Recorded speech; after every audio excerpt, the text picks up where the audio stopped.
Thank you. Alors, bonjour à tous. Donc, bienvenue au SPP, donc Sustainable Procurement Pledge France. Et je vais introduire ce premier événement, en fait, avec quelques explications de SPP. Et donc, l'objectif ici est de construire une communauté qui rassemble 1 million de membres. We can go to next slide. Alors, en fait, ce SPP a été créé par deux personnes qui s'appellent Thomas Hidesen, qui est le CPO de Bayer, et Bertrand Concret, le CPO d'Enkel, qui en fait ont considéré que c'était la responsabilité des achats de se mobiliser autour d'une façon d'acheter qui soit plus durable et plus responsable.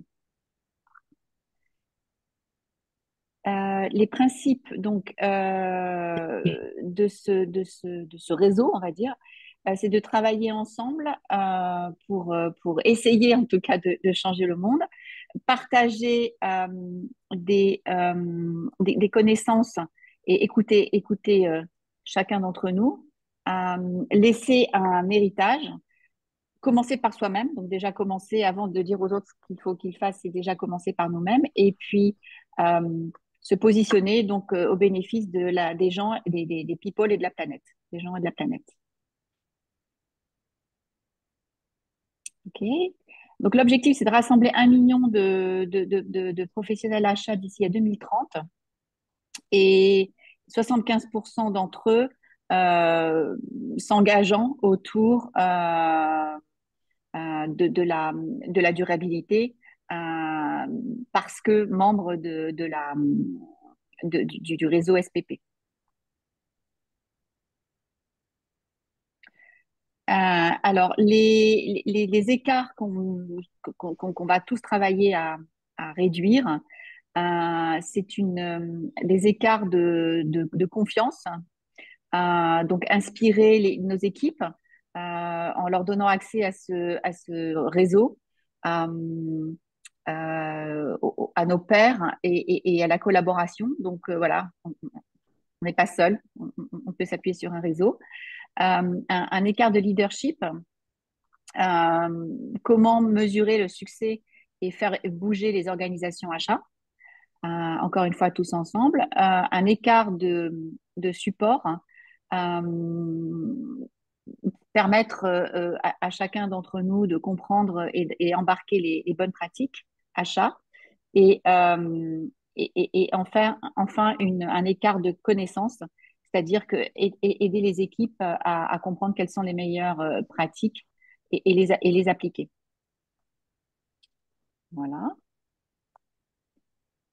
Alors, le SPP, en fait, comporte plusieurs chapters. Donc, il y a des chapters par pays. Donc, la France est le dernier arrivé, mais il y a des chapters en Australie, Brésil, Canada, Danemark, Allemagne, Inde, Singapour, Angleterre, États-Unis, depuis déjà un moment. Il y a des chapters par sujet, donc le scope 3, les droits humains, la diversité, euh, des écosystèmes fournisseurs, et puis aussi des spécialités, donc des pratiques, donc les industries achat public, packaging, voyage, et je n'arrive pas à lire celui qui est en dessous parce que c'est... Ouais, et Pharma. pharmacie. Et pharmacie. Voilà. Et enfin, donc, Fabien et moi, nous sommes les deux co-chairs, les deux co-leaders, on va dire, de Chapter France. Donc, vous pouvez nous joindre à ces adresses email. Et en fait, ce que nous nous engageons à faire lorsque nous avons rejoint SPP, c'est d'organiser un webinaire tous les trimestres avec des speakers inspirants, essayer de traiter des sujets qui sont un petit peu différents des sujets classiques d'achat durable. Et donc, aujourd'hui, nous avons notre premier événement. Next. Fabien? Mhm. Yes. Donc voilà, aujourd'hui, comme le disait Elvire, pour notre premier événement en France, on a la chance d'accueillir Dominique Steller, qui est le directeur de la chaire UNESCO pour une culture de paix économique. Donc comment ça va se passer? Dominique va échanger avec vous, avec nous, pendant une quarantaine de minutes. Et ensuite, il y aura une session questions et réponses pour pouvoir voilà, discuter, débattre de ce bel échange. Donc voilà, bah, écoute, Dominique, je te passe le micro virtuel, si tu veux Merci bien. beaucoup. Merci, merci. Merci, Elvire, comme on l'a partagé, de bien me timer si jamais je déborde. Mhm, mhm, mhm. Très content d'être là, heureux de vous voir, content que ce soit enregistré et que ça puisse être vu par du monde aussi après. Donc, ce dont je veux vous parler aujourd'hui, c'est à la fois de comment on en est arrivé à parler de cette question de la paix économique, et qu'est-ce que c'est bien entendu que la paix économique, avec, quand je le pourrai, des ponts et des liens avec des exemples liés aux achats, bien entendu. Certainement que le point de départ du sujet, c'est ma personne et mon parcours, ce qui va me conduire à un moment donné à considérer que la question de la paix doit être introduite dans la dimension économique. Peut-être une première information, au niveau académique, le champ de l'économie ou des affaires, les deux étant assez proches, est certainement le champ principal qui n'a quasiment jamais pensé la question de la paix. Tous les autres champs économiques, tous les autres champs, pardon, académiques l'ont introduit, mais l'économie quasiment pas, sauf dans un temps, qu'est-ce que l'économie a appelé l'économie de la paix, alors que nous on a appelé ça paix économique. En anglais, ça marche aussi dans les deux sens. L'économie de la paix étant comment est-ce qu'on reconstruit après un conflit majeur. Même si l'économie de la paix pense à un moment donné de long terme, son objet principal, c'est vraiment la dimension curative. Là où ce qu'on s'est dit, nous, comme question, quand on a réfléchi cette idée de la paix économique, c'était de se dire, mais comment on peut éviter d'avoir des dégâts qui soient créés par le système économique et redonner à l'économie toute sa place qui est de contribuer à la vie de la cité au sens le plus large. C'était juste comme introduction. Mon parcours, il est complexe, il est riche, certainement, mais il y a des éléments à l'intérieur du parcours qui vont être fondamentaux.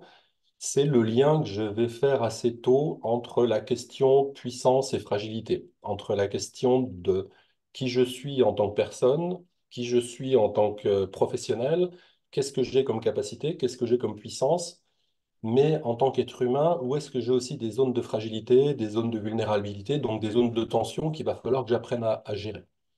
Je reviendrai certainement de temps en temps sur ce sujet-là. Entendez, quand je dis puissance et fragilité, qu'aucun des deux côtés n'a de valence particulière, positive ou négative, en tout cas pour l'instant.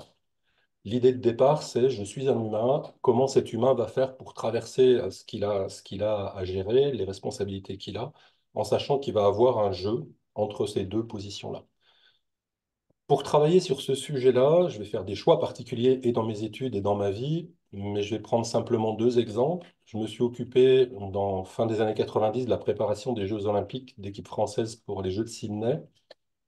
Et juste avant de faire ma thèse de doctorat, mon idée était d'avoir une expérience personnelle de quel était ce questionnement entre puissance et fragilité dans un environnement de performance. J'ai rejoint pour ça la Marine nationale française, où j'ai été pilote de chasse pendant 7 ans, avec un point clé que je vous demande de garder en tête, c'est si vraiment je dois à un moment être performant dans un temps difficile, je ne pourrai pas l'être si je n'ai pas une prise de conscience suffisante d'où sont mes zones de fragilité. Et si je prends l'exemple du pilote, ces zones de fragilité peuvent être très météorologiques, elles peuvent être très techniques sur son avion, comme elles peuvent être très personnelles. Quelles sont les conditions dans lesquelles je me sens moi plutôt à l'aise, d'un point de vue physique comme d'un point de vue psychologique. Donc il y a vraiment tout ce travail entre comment l'ensemble de ma personne va pouvoir contribuer à la mission, à l'action, à ce que je suis en train de mettre en place. Là, je l'ai abordé par le versant qui semble principalement positif. Je reviendrai tout à l'heure, et je vais me le noter pour ne pas l'oublier, sur la question du sensible, qui dans le monde dans lequel on est, dans le monde des achats, est certainement pas un lieu habituel pour nous. Dans la question des Jeux olympiques, c'était un peu la même chose, hein. Si vous prenez cette question-là, qui je suis en tant qu'athlète olympique et comment je fais quand je vais me retrouver sur le stade pour pouvoir et laisser vivre complètement et faire valoir complètement mes puissances, tout en sachant que j'ai un ensemble de vulnérabilités qui, là aussi, tout à l'heure je parlais du pilote, mais qui, là aussi, vont avoir trait avec l'extérieur, avec la météo et avec mes propres conditions internes. Euh, en quittant la Marine nationale, l'idée était donc de faire ma thèse sur ce sujet-là. C'est comme ça que je me retrouve à Grenoble. Je vous raccourcis un peu l'histoire. Je vais me retrouver. D'abord, je devais faire une thèse en psycho pour des tas de raisons. Elle va se faire en management, au Royaume-Uni principalement.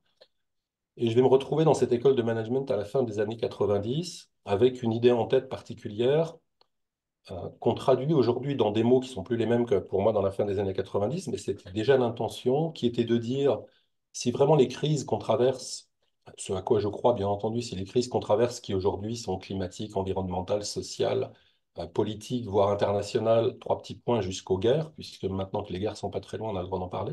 Si vraiment ces crises-là sont liées à tout ce qui est hyper-compétition, hyper-consommation, hyper-exploitation, etc., globalisation aussi, alors il faut absolument qu'on forme différemment la façon que nous avons de former nos futurs managers. Et il faut que toutes ces questions entre puissance et fragilité, que je vais développer dans ma présentation, soient abordées très tôt dans la formation. Pour tout vous dire, très tôt, ça veut dire aussi peut-être même avant le niveau du supérieur. Là aussi, je développerai un petit peu plus tard. J'arrive donc dans cette école dans la fin des années 90. Tout un ensemble de choses vont se mettre en place. J'ai proposé et des cours et des travaux de recherche sur ce sujet-là. Alors, début 2000, fin 90, on est clairement avant la préhistoire de certains de ces sujets, hein. Vous voyez bien qu'on est en 2024 et on est en train d'en parler. Quand à la fin des années 90, je commence à parler stress, bien-être, puissance, fragilité, dans une business school, ce n'est pas forcément les sujets les plus habituels. Il n'empêche qu'on va me faire confiance à cet endroit-là. Je vais développer dans cette école un centre d'accompagnement d'abord des étudiants. Le staff administratif, quelque temps après, va dire, mais ce que vous faites pour les étudiants, ça nous concerne aussi, on aimerait l'avoir. Puis le corps professoral va dire la même chose. Puis finalement, le ministère du Travail va dire la même chose, puisqu'en 2011, on va être intégré au plan santé-travail 2011-2014 sur cette question de... Alors officiellement pour le gouvernement, c'était la question des risques psychosociaux, c'était le terme de 2014. Aujourd'hui, certainement qu'ils appelleraient ça quelque chose entre risques psychosociaux, qualité de vie au travail, bien-être au travail, santé psychologique, mentale, etc. C'est devenu un petit peu plus large. Et j'en arrive à la paix économique avec tous ces sujets. On est en 2008. Si vous vous souvenez de 2008, on oscille entre la crise des subprimes, des crises qui sont déjà sociales en France, un collègue qui revient du Japon où il enseignait pendant 4 mois et qui me questionne assez souvent quand on se voit, il n'est pas du tout dans mon domaine, mais qui me questionne assez souvent sur toutes ces questions-là, comment on fonctionne dans un milieu de performance qu'est l'entreprise et comment on gère les zones de fracture, les zones de fragilité qu'on voit. Et en 2008, dans ce contexte-là, il va aborder un sujet qui va nous faire cogiter quelque temps. Il va me dire à un moment donné, tu sais, un soldat qui part au combat ne sait pas exactement quand est-ce que ça va s'arrêter, mais il a toujours devant lui un horizon de paix particulier. Et ça va lui donner un élan pour pouvoir s'engager, y compris dans des temps difficiles, voire dans des temps insupportables, comme c'est le cas de la guerre. Et là, il attend quelques secondes et il me dit, en fait, quand un employé ou un manager rentre dans une entreprise, la seule chose qu'on lui promet, c'est une économie qui va être en forte croissance, qui va être en forte tension, en forte compétition, et que tout ça va aller de manière exponentielle.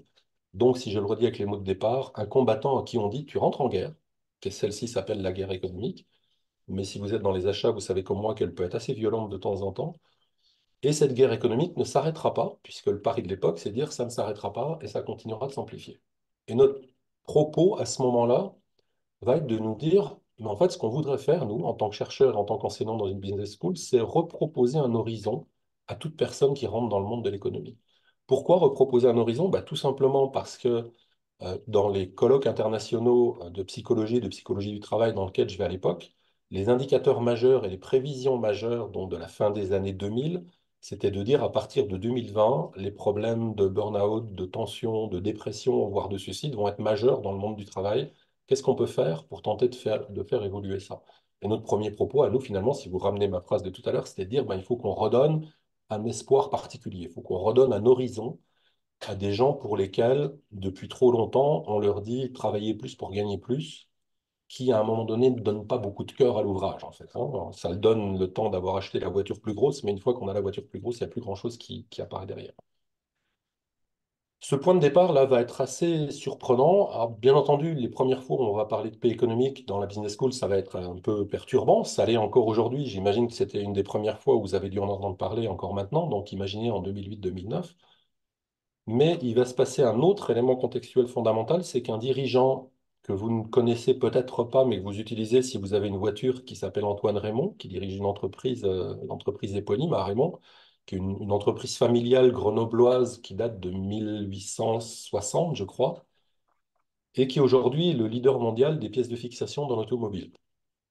Depuis 2017, à vrai dire, il est leader mondial.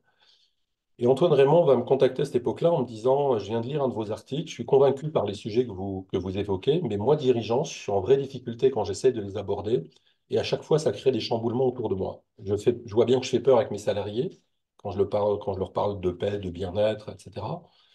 Je vois bien que les partenaires sociaux ou les syndicats souvent me soupçonnent de les manipuler. Je vois bien aussi que mes managers me disent, mais Antoine, on n'est pas là pour faire du social, on est là pour faire du business. Et la place économique dans laquelle je suis inscrit, quand j'aborde le sujet, a tendance soit à l'éviter, soit à me dire, s'il te plaît, tais-toi, on a assez de sujets à traiter, on ne va pas rentrer dans un sujet nouveau qui serait ces problématiques humaines au travail. Et Antoine Raymond va me dire à ce moment-là, si on continue de faire des affaires telles qu'on fait des affaires, on va se détruire les uns les autres. Bien évidemment, quand il dit ça, il ne parle pas des parts de marché. Et c'est là où on va se retrouver très vite, parce que moi, je lui réponds, bah, c'est assez drôle, et je sors mes quelques feuillets sur lesquels, avec mon collègue, on avait gribouillé le mot de paix économique, en lui disant, ben, vu de notre chaise à nous en tant que chercheurs, on est en train de voir la même chose que vous, c'est-à-dire un système économique qui semble tenir, mais qui commence à avoir des soubresauts assez violents. On remonte à la crise des subprimes, donc qui est juste dans la fin de ces frémissements. Et nous aussi, chercheurs qui observons des signaux qui des fois sont des signaux forts, mais la plupart du temps sont des signaux faibles, on se dit aussi que si ça continue comme ça, on va aller à la guerre, la vraie. Alors je vous le livre comme ça. Euh, Pareil, dans les années 2008-2009, quand on a commencé à dire il faut qu'on travaille à la paix économique parce que l'économie, qui normalement est là pour contribuer au bien commun et à la vie sociale, peut aussi nous conduire à des situations conflictuelles violentes. Et finalement, dans les échanges avec ce dirigeant, entre les deux chercheurs que nous étions et ce dirigeant, on va arriver de façon conjointe à une remarque qui est assez simple et assez personnelle, qui est de dire, mais on ne veut pas contribuer à ça, nous, on n'a pas l'intention d'être dans un système qui va envoyer nos enfants à la guerre. Donc la question qui va arriver très vite après, bah, c'est qu'est-ce qu'on fait et comment on fait? Et la première idée de ce dirigeant était de nous dire, mais en fait, si on pouvait créer un lieu de recherche, ça me permettrait à moi, dirigeant, d'être plus légitime quand je m'expose sur ces sujets-là, parce que j'aurais un point d'appui, qui serait vous, en tant que chercheur d'un lieu académique reconnu, qui montrerait comment, sur les différentes facettes que j'aborderai tout à l'heure, comment est-ce qu'on peut agir sur cette question de la paix. Et comment est-ce qu'on peut agir pour aller vers ce qui aujourd'hui est plus facile à dire avec tous les aspects régénératifs, mais c'est comme ça qu'Antoine Raymond l'évoque aujourd'hui, comment on peut agir pour transformer notre modèle économique et avoir une entreprise qui fondamentalement se sent utile et qui produit de l'utile au niveau de la société. Ça va être notre point de départ. On va donc décider de créer ce centre de recherche. Ma réponse à Antoine Raymond à l'époque est de lui dire, bah, écoutez, si vous avez besoin d'une légitimité chez les chercheurs, sachez que moi, j'ai besoin de la même, donc il faut qu'on trouve d'autres entreprises avec vous. Parce que si je veux convaincre le board d'une business school de créer un lieu de recherche sur la bienveillance, la pleine conscience, le bien-être et la paix, eh bien, il va me falloir quelqu'un en tant que dirigeant qui vient dire que c'est vraiment un sujet d'importance pour. Ça va se passer comme ça. 5 entreprises vont nous aider voulant dire que financer, puisqu'on est financé en bonne partie par des entreprises. Ces 5 entreprises étaient donc le groupe Arémont dont je viens de vous parler, principalement fournisseur d'industrie automobile, un groupe allemand, Boloff, qui en France s'appelle Boloff Italu, qui est un concurrent direct d'Arémont. Ça, pour nous, c'était important sur l'idée de départ, qui était de dire, bah, si on veut travailler la question de la paix, puis sûrement que le lieu des achats, pour le coup, est l'un des lieux les plus intéressants pour ça, encore faut-il que des concurrents acceptent de se mettre côte à côte pour aborder le sujet. Hewlett-Packard, les entreprises, qui entre-temps est devenue Hewlett-Packard Entreprises, en tout cas la branche Hewlett-Packard s'est scindée en deux et a créé une branche française qui s'appelle Hewlett-Packard Entreprises. Mutuelle du Mans, Assurance, les assurances, et l'UIMM, l'Union de la métallurgie, qui de façon régionale s'appelle l'UDIVEC. Ces 5 entreprises vont nous aider à construire cette chaire de recherche unique. Alors, ça me gêne toujours de dire unique au monde parce que ça n'a pas beaucoup d'intérêt, ça n'a pas beaucoup de sens. Il n'empêche que si je fais un petit bond dans l'histoire, quand on s'est décidé à vouloir devenir une chaire de l'UNESCO, on s'est rendu compte que c'était totalement unique, puisque la raison pour laquelle l'UNESCO assez vite, d'abord la Commission française aux affaires étrangères et ensuite l'UNESCO assez vite nous a dit ça nous intéresse, c'est parce que l'UNESCO nous a dit mais bon sang, jamais personne ne nous a proposé quelque chose qui mixait la question de la paix et la question de l'économie. On a été soutenu pour ça par une quinzaine d'universités et par d'autres types d'organismes, y compris des ONG. Et parmi elles, puisque je suis sur ce terrain-là, l'Université mondiale pour la paix de l'ONU qui est au Costa Rica, pour laquelle le Dean en question a fait la même chose en nous disant, mais incroyable, ici on est l'Université pour la paix mondiale, mais jamais personne ne nous a proposé quelque chose sur le rapport entre l'économie et la paix. Voilà pour la question de la création. Je vais avancer doucement sur l'idée des axes, sur quoi on est en train de travailler exactement, sur cette question de la puissance et de la fragilité. Mais avant ça, j'ai encore quelques petits points pour vous dessiner une image un peu différente. Le premier point qui est important pour moi, on l'a proposé à l'UNESCO sur un thème qui est assez simple, qui est de dire apprenons d'ailleurs. Un des gros projets avec l'UNESCO sur cette question de la paix et de l'économie, c'est apprenons d'ailleurs. Ça dit quoi, apprenons d'ailleurs? Ça dit, et j'ai entendu tout à l'heure dans les mots d'Elvire quelque chose qui pourrait ressembler à ça, ça dit comment fait-on pour mettre autour de la table des gens qui des fois sont très éloignés géographiquement, très éloignés en termes de culture, très éloignés en termes de compétences, pour leur permettre d'avoir des temps de partage mutuels dans lesquels ils vont pouvoir apprendre les uns des autres. Je vais vous donner une image particulière et vous allez voir que ce n'est pas si simple que ça. On a mis un sous-titre à ce projet pour l'UNESCO, puisque l'UNESCO a des engagements et demandait dans nos projets qu'on soit alignés avec les engagements de l'UNESCO. Et ce sous-titre, c'est Apprenons d'ailleurs, apprenons de l'Afrique. Alors l'Afrique particulièrement parce que pour nous, elle fait partie dans les capacités de décaler le regard des Occidentaux, qui est très importante. Avec un point particulier, c'est le regard occidental sur l'Afrique, qui a un très très gros travail à pouvoir faire à la fois pour désactiver un peu, je vais dire comme ça, pour descendre de notre tabouret, se rendre compte qu'il y a une capacité d'apprendre par le regard des autres et qu'on a dans ce lieu particulier, qui est gigantesque, puisque c'est un lieu particulier aussi grand, vous imaginez bien que les cultures, que les façons de faire sont très différentes. Mais je vais prendre un point précis. On devait, alors ça s'est pas fait à cause du tremblement de terre au Maroc, on devait mettre en place en juin, dans 2 mois, les premiers trophées de la paix économique Afrique. D'abord au Maroc, mais en invitant entre autres le Sénégal, puisque je sais que nous avons un Sénégalais avec nous. Ça ne s'est pas fait à cause de ce tremblement de terre, mais pourquoi on voulait mettre en place ces trophées de la paix économique Afrique? Ben, principalement pour pouvoir identifier des entreprises qui mettent en place et qui développent des leviers, des façons de faire, des modèles d'affaires, des modèles financiers, des modèles de ressources humaines, transformant pour la question de la paix et d'une économie qui soit plus contributrice, et pouvoir l'année suivante faire venir ces dirigeants africains pour qu'ils puissent exposer à des dirigeants français dans les trophées de la paix économique française ce qui allait se passer. Vous voyez un peu l'idée.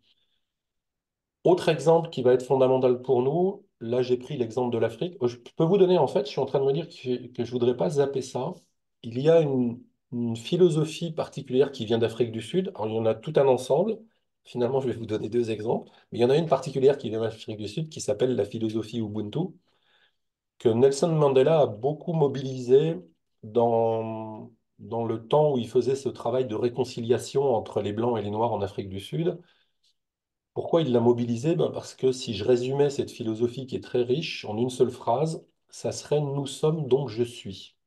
Là aussi, je pourrais faire un fond avec, avec votre association, avec SSPP, là, c'est de dire finalement, j'existe parce que je vais trouver ma place à l'intérieur d'un collectif plus grand que moi.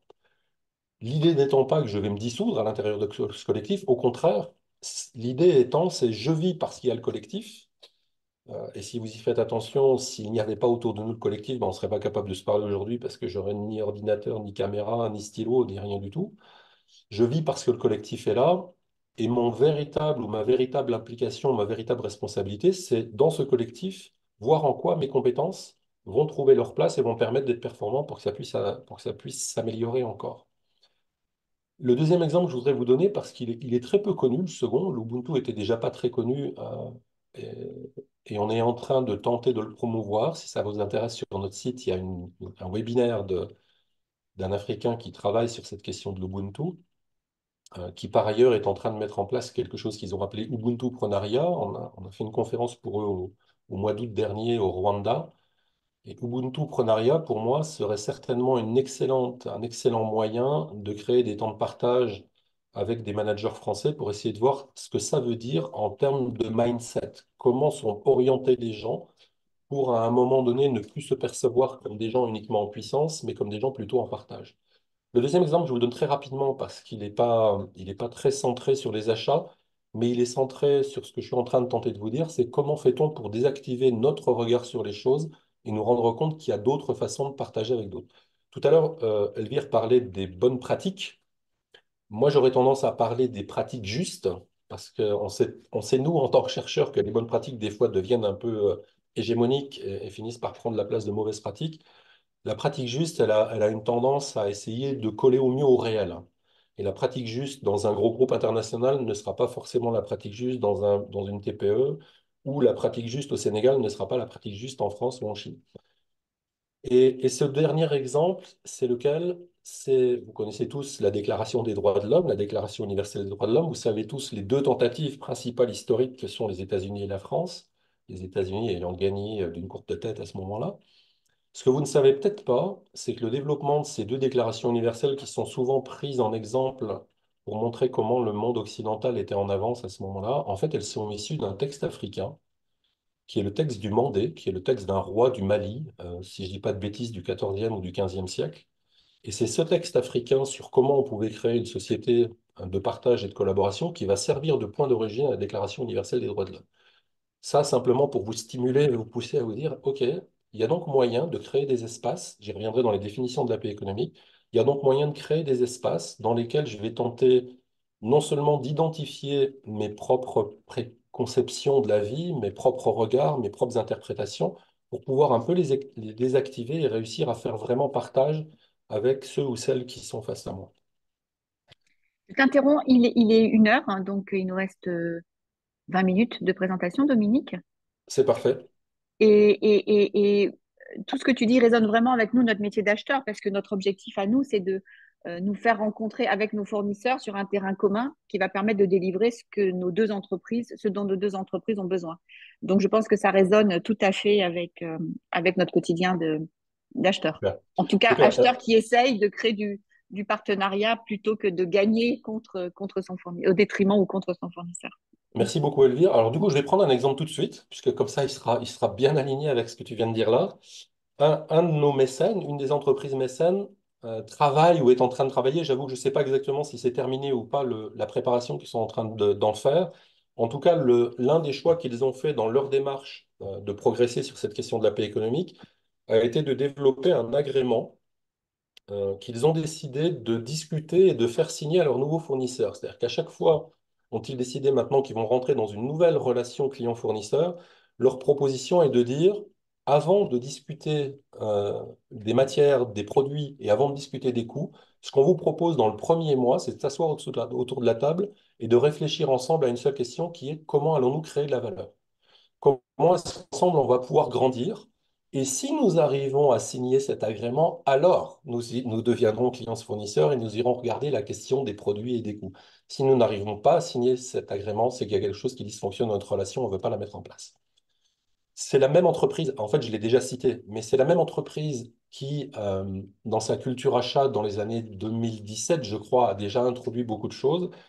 Et ça avait produit, je le saisis aussi maintenant, je pensais le dire plus tard, mais je vais le dire maintenant pour la même raison. C'est l'entreprise à Raymond donc, qui avait fait ça, a vraiment beaucoup avancé, y compris dans la formation et dans la culture qu'ils ont tenté de mettre en place dans les achats, qu'ils ont qualifiés de collaboratifs, ce qu'on appelle nous des fois des achats pacifiés, mais collaboratif est plus facile à faire passer en entreprise. Et ça a eu une répercussion assez intéressante qui les a surpris.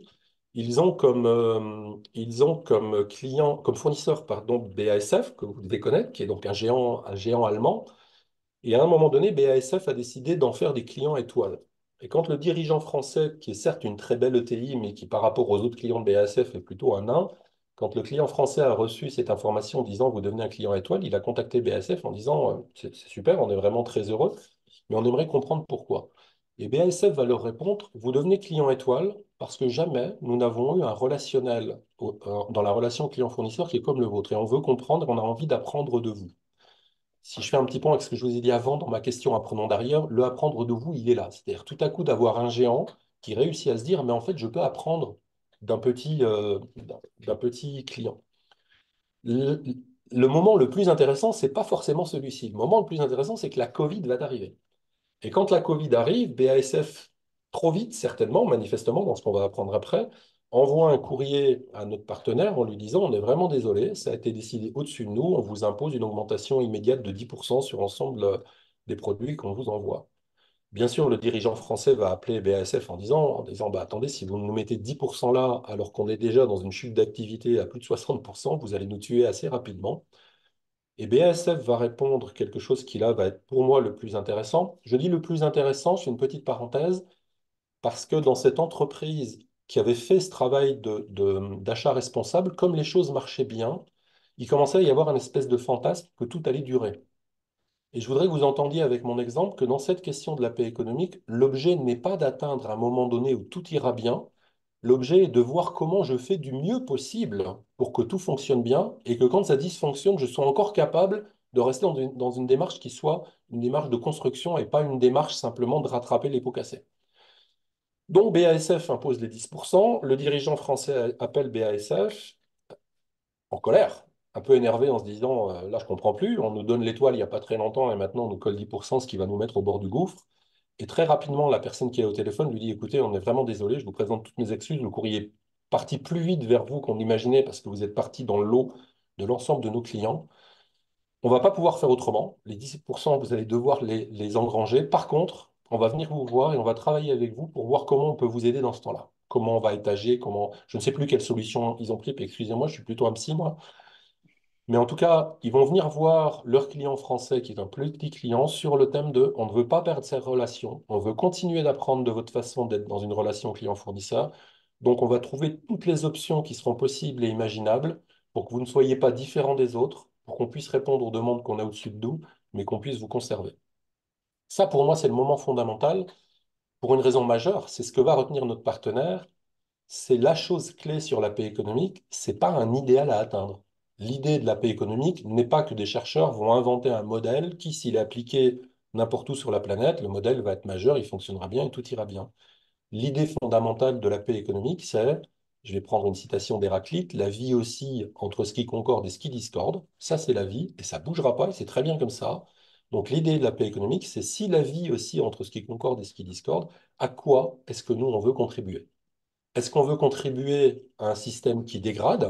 Et on est en train de se rendre compte que nos modèles économiques, depuis, allez, on va dire 5 ans si je regarde l'accélération, mais plus longtemps si je regarde le point de départ, on voit bien qu'ils sont en train d'arriver dans une butée avec une exagération à plein d'endroits. Donc si ces modèles économiques dégradent, est-ce que sous prétexte que c'est comme ça que ça marche, je continue dans le même sens? Ou est-ce que je décide, dans mon modèle culturel d'entreprise, dans mon modèle d'affaires, dans mon modèle managérial, donc dans ma culture achat, si je reprends votre exemple, est-ce que je décide de réfléchir à comment mon entreprise redevient régénérative, rentre dans un système qui permettra non plus d'être simplement en dégradation sous prétexte d'une maximisation de profit, mais de rentrer dans une entreprise qui va être pérenne, qui va continuer de créer des biens, des services et des richesses au profit d'un système qui doit durer, qui doit être soutenu.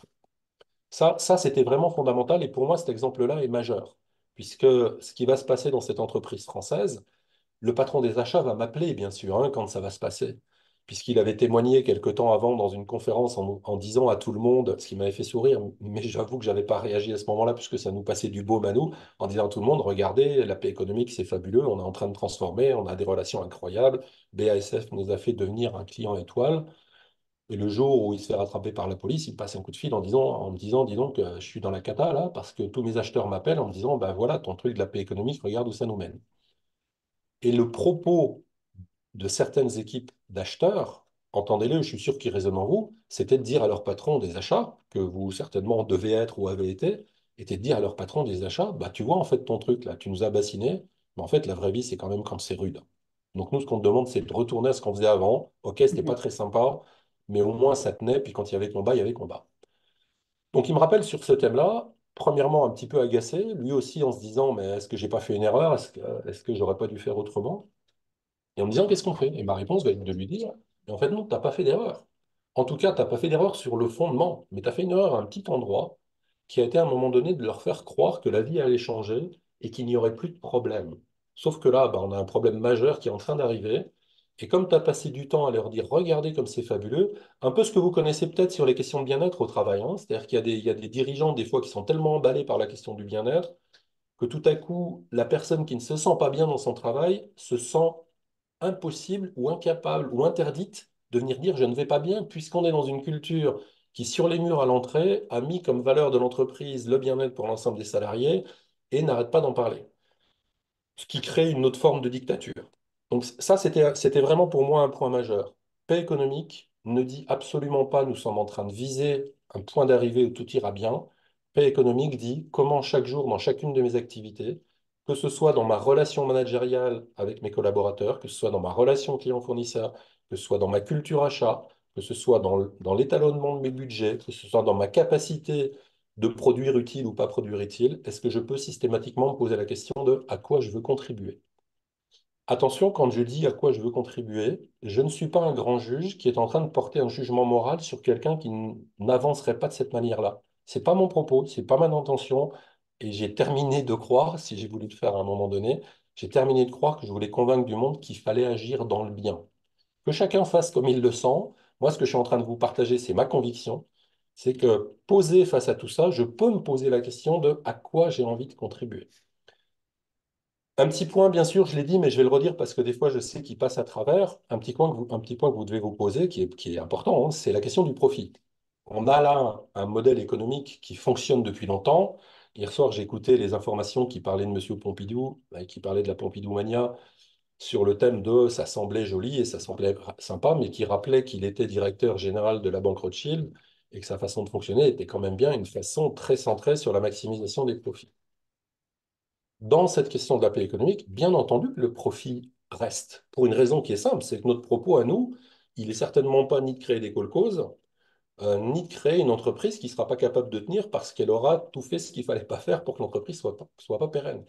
La seule chose qui va bouger, c'est que ce profit, on lui pose une première question, du profit pourquoi faire? À quoi il doit servir? Est-ce que la majorité de ce profit doit servir à l'intérêt particulier? Dans notre système à nous, doit servir à financer le capital? Ou est-ce que profit doit être pensé différemment si je le répartis de façon classique, rémunérer le capital, rémunérer le travail et investir?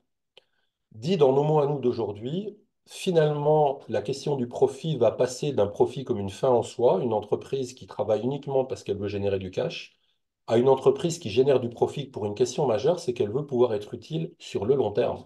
Comment je fais pour être profitable de façon à être pérenne? Donc d'un profit qui était une fin à un profit qui devient ma contrainte première si je veux pouvoir continuer à développer mes marchés, continuer à développer mes produits et rendre les services ou vendre les produits que je suis en train de rendre.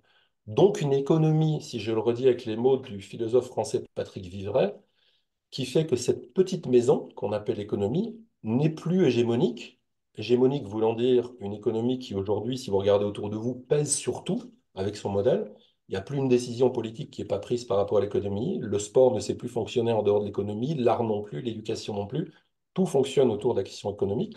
Et cette petite maison économique, nous dit Patrick Vivray, doit réintégrer la grande maison qui est la question du vivant. La question du vivant, alors, ça aussi, il y a quelques années, c'était compliqué, ça l'est beaucoup moins maintenant, puisque les crises climatiques, environnementales nous font entendre ce que c'est que le vivant. Alors, je vais vous dire ce que c'est que le vivant dans ma définition de marin qui était sur un porte-avions. Ben, le vivant, c'est que nous n'avons qu'un seul porte-avions. Et il n'y en a pas deux. La France, qui en avait deux à l'époque, qui maintenant n'en a plus qu'un, pourrait imaginer en construire un deuxième. Nous, on n'en construira pas de deuxième. Et si notre modèle économique continue dans sa capacité, c'est-à-dire une capacité à voir tout comme étant objet d'exploitation, puisque c'est ça qui a provoqué notre modèle économique. Alors, historiquement, je pourrais vous le remonter, hein, philosophiquement, anthropologiquement, pourquoi on en est arrivé à voir le monde comme un objet d'exploitation. Si je vois le monde comme un objet d'exploitation, ben, je n'ai pas de raison particulière de m'arrêter tant qu'il y a quelque chose à exploiter. Et entendez comme objet d'exploitation la nature, les personnes, les relations, tout devient objet d'exploitation. Le travailler plus pour gagner plus, il dit quoi? Il dit, mais en fait, ce que je veux, c'est engranger. C'est pouvoir exploiter, c'est pouvoir retenir. Est-ce que je porte encore une fois un jugement moral? Non, pour l'instant, ça ne m'intéresse pas le jugement moral. Je peux porter des jugements moraux par ailleurs, y compris là-dessus. Là, ce n'est pas l'objet. L'objet, c'est de dire, mais est-ce qu'on peut inventer une entreprise dont la finalité est de nous ramener à faire fonctionner ce qui est majeur pour la vie, qui est le lien? Je vous fais un tout petit point anthropologique. L'anthropologie, c'est très bien aujourd'hui, alors pas que l'anthropologie, la biologie, la physiologie, mais les mathématiques, la science physique, c'est très bien que notre système n'est qu'un système d'interrelation perpétuelle entre humains et non humains, et entre humains avec l'ensemble du vivant. Donc l'objet même, si on veut préserver notre porte-avions qui s'appelle la Terre, c'est que nos activités soient contributrices de ce vivant. Et comment elles vont être contributrices? C'est en renforçant le lien entre ces éléments du vivant. Ça peut paraître un peu abstrait. Alors, je vais faire ce que je fais d'habitude. Je prends quelque chose de totalement anodin, des post-it. Si je regarde ça dans ma volonté ou dans mon paradigme hyper libéral ou ultra libéral, c'est quelque chose qui ne vaut pas grand-chose. Si j'en abuse ou si je le jette parce qu'il en reste 3 ou 4 et que je suis en train de nettoyer mon bureau, c'est pas très important. C'est un objet. Si je le regarde dans l'ensemble des personnes qui réellement, pas de façon artificielle, qui réellement ont travaillé pour que moi aujourd'hui je puisse utiliser ces post-it. Il y a la personne qui m'a fait avoir ces post-it, mon assistante. Je peux faire un temps intérieur en la remerciant, puisqu'elle m'a eu ces post-it. Mais derrière elle, il y a la personne chez nous qui lui a donné les post-it au niveau des services généraux. Et puis il y a la personne des achats qui a acheté les post-it. Et puis il y a la personne qui livrait les post-it. Et puis il y a la personne qui a créé les post-it. Puis il y a la personne qui a colorié les post-it. Puis il y a la personne, etc., etc., etc. Si vraiment vous faites l'exercice, vous verrez que pour une chose anodine, il y a derrière un nombre de personnes incroyable qui a créé ce cheminement et qui va permettre à un moment donné que moi, en fin de chaîne, j'utilise quelque chose qui, pour le coup, n'est plus un objet qui n'a pas de valeur, qui est un objet qui a énormément de valeur si ma relation au travail se centre sur l'objet majeur, qui est l'interconnexion que j'ai avec l'ensemble du vivant. Et si je respecte ça, on a un pan de nos recherches qui pose la question de la paix avec les objets, alors oui, je vais réduire certainement une part de l'exagération de ce qu'on est en train de faire dans notre modèle économique. Je laisse de côté la part anthropologique. Pour le temps qui me reste, Dominique, oui, oui. il faut qu'on conclue parce qu'il nous reste 10 minutes et je voudrais qu'on ait un petit peu temps de questions-réponses. Et on s'est engagé à terminer à 1h30. Donc, Ah d'accord, ok, j'avais mis 40 minutes, j'avais vu qu'il restait 10 minutes, mais je pensais que c'était juste pour moi. Ok, je vais aller très vite alors. 4 axes de recherche qui vont permettre de vous poser et d'aborder encore deux, trois exemples dans le monde des achats. Premier axe de recherche, la dimension de l'intime. Qui je suis en tant que personne? Quels sont mes modèles de représentation? Quel est le paradigme dans lequel j'évolue? Alors, paradigme, pour le ramener à un mot beaucoup plus trivial ou à une situation beaucoup plus triviale, retenez que le paradigme, c'est l'ensemble des représentations inconscientes que je me fais de la vie et du monde. Et que cette représentation inconsciente n'est pas uniquement personnelle, elle est culturelle. Si je suis, encore une fois, merci monsieur sénégalais, si je suis sénégalais, je n'ai pas la même représentation du monde que si je suis français. C'est une évidence. Si je suis une femme, je n'ai pas la même représentation du monde que si je suis un homme. Si je suis une situation de handicap, je n'ai pas la même représentation.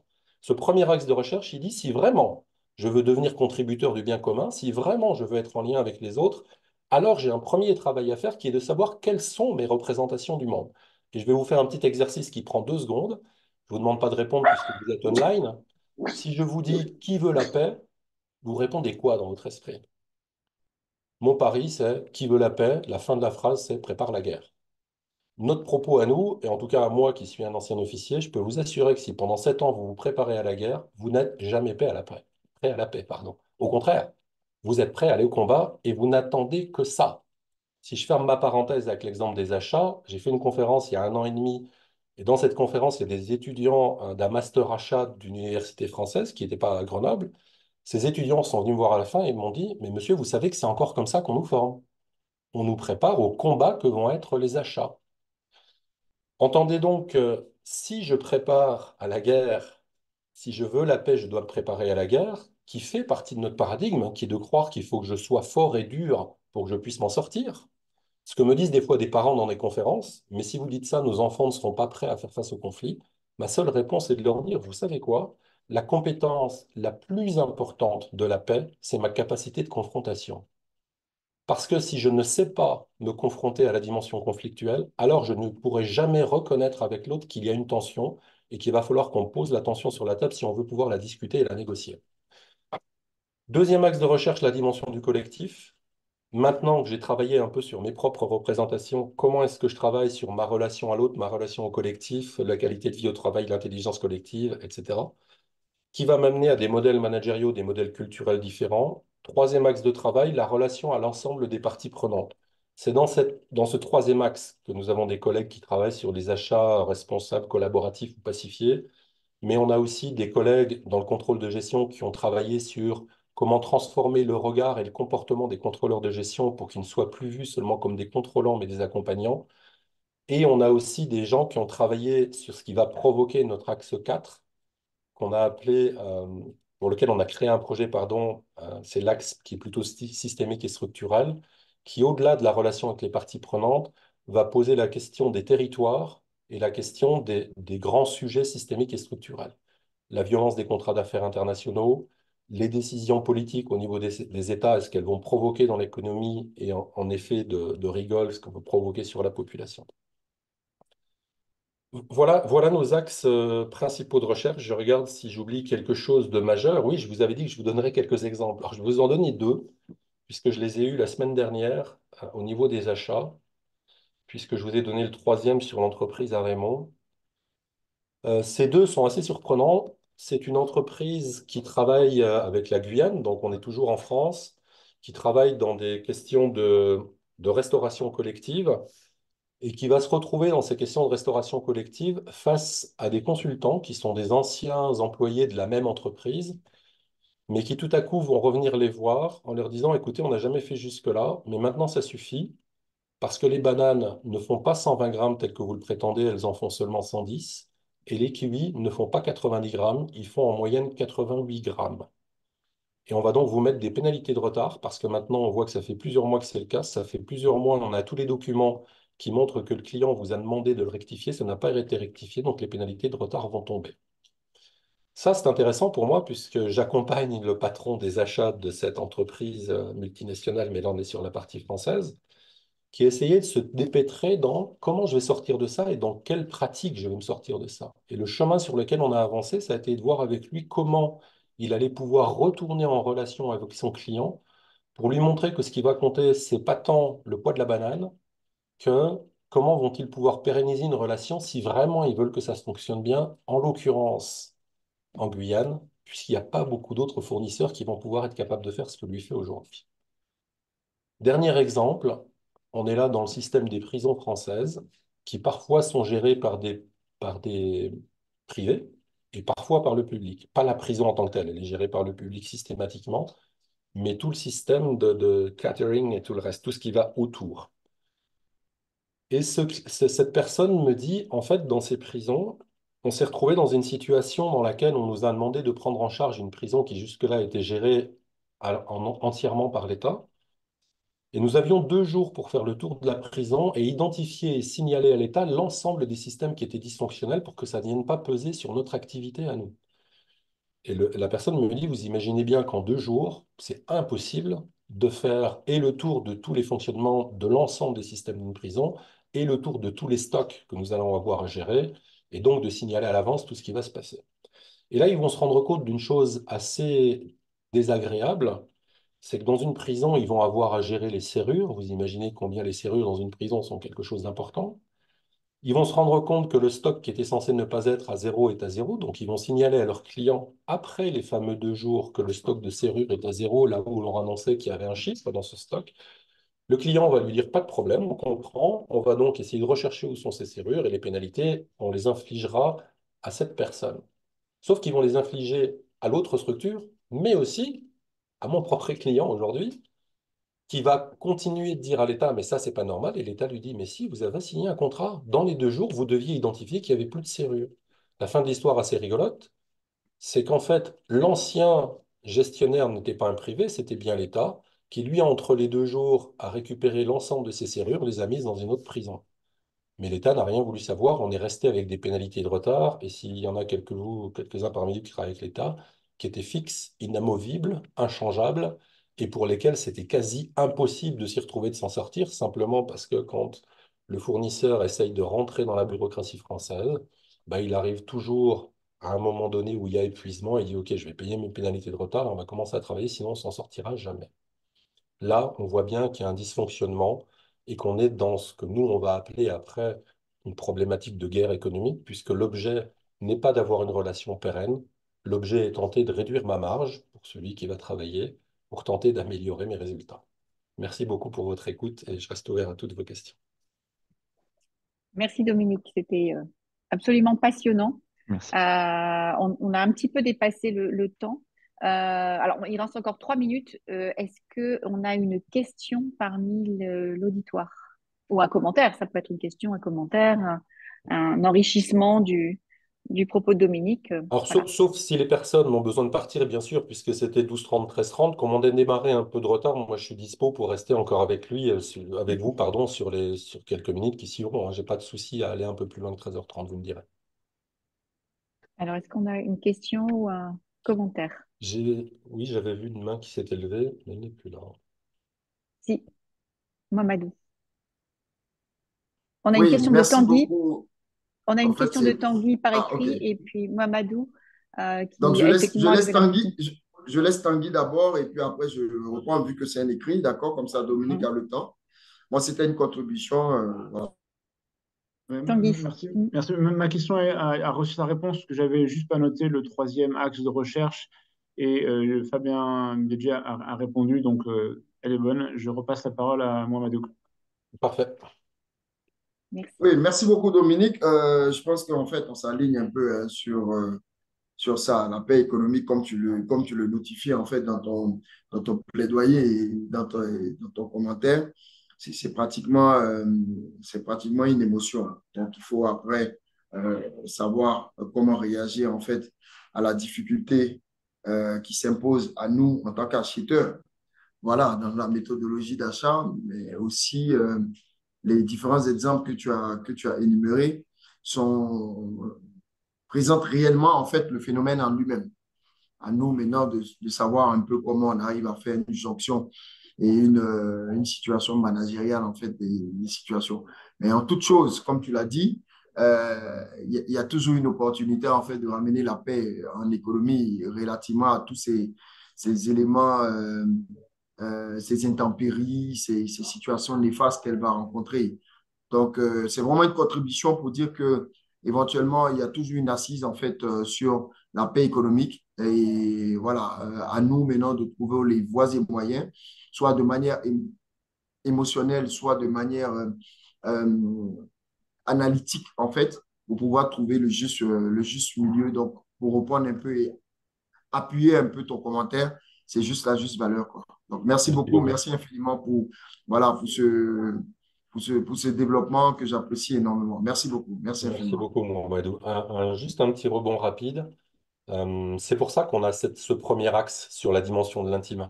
Parce que bien évidemment que quand je me retrouve en situation de conflit, puisque dans la paix, vous entendez bien que dans la question de la paix économique étant une démarche vers la paix aussi, dans la question de la paix, on a deux grands volets habituels. On a le volet de la réduction des tensions et on a le volet de l'amélioration de l'épanouissement et de l'émancipation des personnes.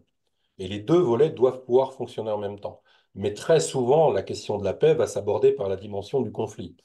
Et je ne sais pas comment vous avez été éduqué, mais si je regarde mon éducation à moi, il n'y a pas grand-chose dans mon éducation qui m'équipait à pouvoir faire face émotionnellement, si je rebondis sur ce que disait Mohamedou à l'instant, à pouvoir faire face émotionnellement. Donc ce premier axe, il est vraiment là-dessus. Qu'est-ce qui se passe en moi? Comment je réagis habituellement?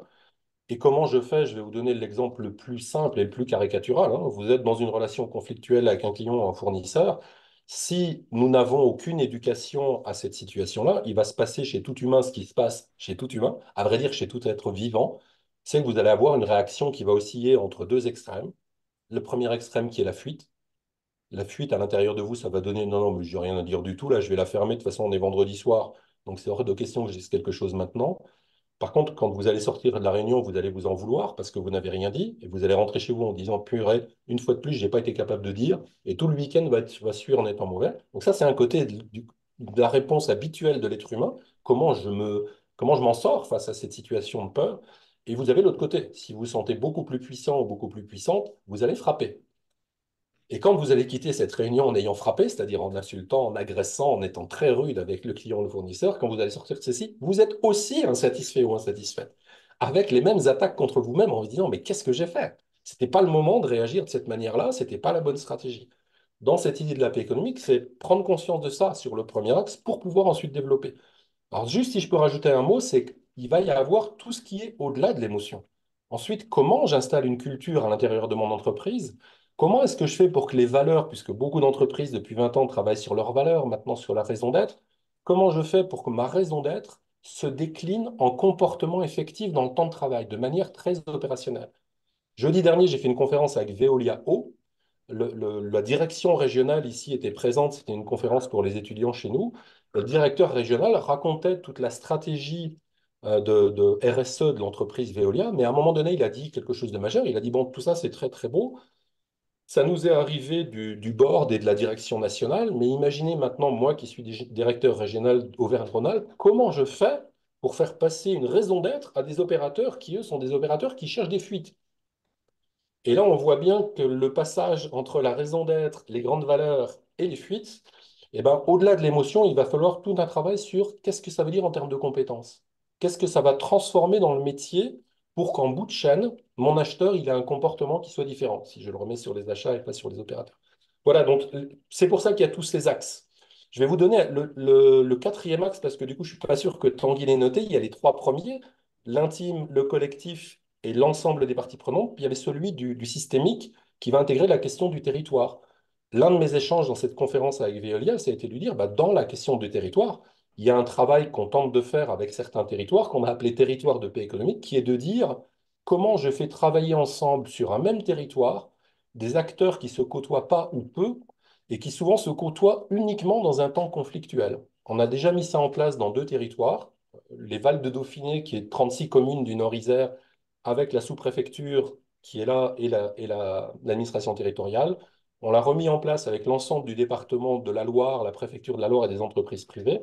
Et vous imaginez bien que quand on a mis ça en place, une des demandes du le sous-préfet, qui ensuite était préfet dans la Loire, le sous-préfet au départ nous dit, mais la plupart du temps, les relations que j'ai avec les entreprises sont des relations conflictuelles. Quand il y a problème, elles viennent nous voir parce qu'il y a problème et nous, on est souvent là pour les sanctionner. Quand on va mettre en place ces scénarios et qu'une manager de la sous-préfecture va spontanément contacter un manager de l'entreprise privée en disant, là, j'ai entendu que vous aviez un problème, je peux vous aider, le sous-préfet va dire, ça y est, ça marche. C'est-à-dire qu'on avait inversé le système, on n'était plus dans une relation dont le seul objet était la sanction, on venait de créer une relation dans laquelle il y avait une intention d'aide. C'est-à-dire qu'on avait remis en place deux humains et non plus un hiérarchique et un autre hiérarchique qui s'étaient dit, ce qui compte, c'est pas mon objet, mettre des sanctions, parce que la sanction, finalement, c'est quand on a perdu, c'est quand ça n'a pas marché. Mais qui s'était dit, ce qui compte, c'est que j'arrive à l'aider pour qu'il s'en sorte avant que la sanction n'arrive. Je pense qu'on va devoir clôturer. Merci Dominique. Merci. C'était absolument passionnant. Tout ça est enregistré, donc ça va être disponible en ligne. Je ferai une communication LinkedIn pour que vous puissiez récupérer le lien et le partager avec votre entourage. Voilà. Parfait. Elvire, si vous souhaitez que dans notre com, bien sûr, on fera nous un lien, Mhm, on peut faire mhm, suivre ta propre communication. Si mhm. vous voulez qu'on en fasse une particulière, Oui, on peut nous faire une com. Il me faudra juste le lien et le logo. oui, Comme ça, oui, on diffuse avec l'ensemble de vos éléments. oui, oui, je fais ça. Merci Merci à beaucoup. tous. Si jamais ça intéresse du monde, on est joignable assez facilement. Vous pouvez trouver nos coordonnées sur le site. Si vous tapez paix économique, vous nous trouverez, puisqu'il n'y a toujours pas d'autres lieux de recherche sur la paix économique. Donc, c'est assez simple. Bravo. Merci Merci. à vous, à très bientôt. Merci. Au revoir. Merci. Merci. Au revoir. Merci. Bye, au revoir. Au revoir. Au revoir. Au revoir.